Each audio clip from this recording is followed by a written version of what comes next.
দর্শক, আজকে আপনারা একটি জিনিস হয়তো লক্ষ্য করেছেন। আমার দেশ পত্রিকা আজ দীর্ঘ 14 বছর 6 মাস পরে প্রকাশিত হলো।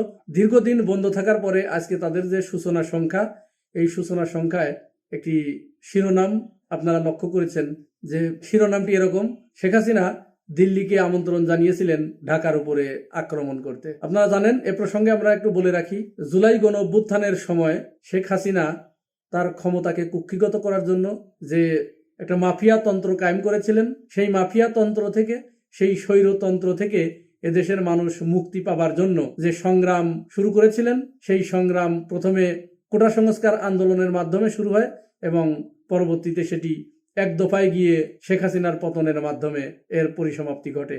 এই আন্দোলন মোকাবেলা করতে গিয়ে শেখ হাসিনা প্রায় 2000 নিরীহ ছাত্র জনতা, শিশু, কিশোর সহ বৃদ্ধদের পর্যন্ত নির্বিচারে গুলি করে হত্যা করে এবং প্রায় 25,000 ছাত্র জনতা, কৃষক, বৃদ্ধ, তাঁতি, অর্থাৎ প্রায় 25,000 ছাত্র জনতা পঙ্গুত্ব বরণ করে। এখনো অনেকে শরীরের ভিতরে গুলি নিয়ে, চোখ হারিয়ে, পা হারিয়ে, অন্ধত্ব বরণ করে, চিরপঙ্গুত্ব বরণ করে হসপিটালের বিছানায় কাতরাচ্ছে।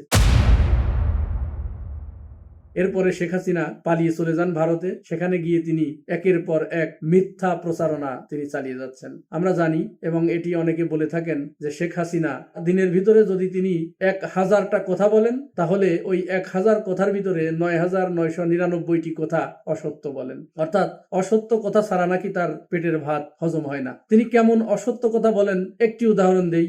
যখন ছাত্র জনতার আন্দোলন চলছিল, এটি 3 তারিখের ঘটনা, হেলিকপ্টার থেকে স্নাইপার দিয়ে গুলি করে তিনি মানুষ হত্যা করলেন।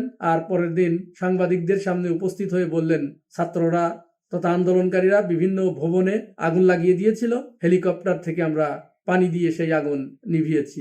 এরকম অসত্য কথা জাতি আর কোনোদিন কারো কাছে শুনেছে বলে মনে হয় না। এরপর তিনি পালিয়ে গিয়েছেন। পালিয়ে যাওয়ার পরে তিনি কয়েকবার করে বলেছেন যে আমি হতাহত চাইনি, রক্তপাত চাইনি, যার কারণে ক্ষমতা ছেড়ে আমি চলে এসেছি। আমি ক্ষমতা চাই না, আমি বাংলাদেশের মানুষকে ভালোবাসি, যার কারণে আমি রক্তপাত বন্ধ করার জন্য ক্ষমতা ছেড়ে দিয়ে চলে এসেছি। অথচ বাস্তবতা হলো এটাই, যে তিনি আরো 50,000 লাশ চেয়েছিলেন। তার গণভবনে 3 বাহিনীর প্রধানকে ডেকে রীতিমতো তিনি তাদেরকে ধমকিয়েছিলেন। সেনাবাহিনীর প্রধানকে তিনি ধমক দিয়ে বলেছিলেন যে পুলিশ তো ভালো করছে, আপনি কেন পারছেন না? আপনাকে বিশ্বাস করে ওই পদে বসানো হয়েছে, অথচ আপনি বিশ্বাসের মর্যাদা রক্ষা করছেন না। সেনাপ্রধান সাফ জানিয়ে দিয়েছিলেন, পরিস্থিতি নিয়ন্ত্রণের বাইরে চলে যাওয়ায় এখন তার কিছুই করার নাই, সুতরাং আপনার পদত্যাগ করাই উচিত। শোনা যায়, সেনাপ্রধানের এই কথা শোনার সাথে সাথে শেখ হাসিনা উত্তেজিত হয়ে সেনাপ্রধানকে মারতে আসে এবং তার এসএসএফ দিয়ে সেনাপ্রধানের দিকে বন্দুক তাক করে। সেনাপ্রধান তখন শেখ হাসিনার ছেলে জয়ের সাথে কথা বলেন এবং ঘটনার বিস্তারিত বিবরণ দেন। যদি আপনার মা আমাকে হত্যা করে, তাহলে আমার লোক আপনার মা এবং খালাকে হত্যা করবে। এটি কিন্তু আমি বানিয়ে বলছি না, মিডিয়ার কল্যাণে এই খবরগুলো আমাদের সামনে এসেছে এবং আপনারা যে কেউ চাইলে এই খবরগুলো দেখে নিতে পারেন। তাহলে এই যখন পরিস্থিতি, এবং আজকে আমার দেশ পত্রিকা যে রিপোর্ট করেছে সেখানে পরিষ্কার করে উল্লেখ করেছেন, অর্থাৎ 4 তারিখেই শেখ হাসিনা ভারতের নিরাপত্তা প্রধান অজিত দোভালের সাথে কথা বলেছিলেন এবং বলেছিলেন ঢাকায় আক্রমণ করতে। কিন্তু অজিত দোভাল তার সেই আহ্বানে সাড়া দেয়নি, বা ভারত তার সেই আহ্বানে সাড়া দেয়নি।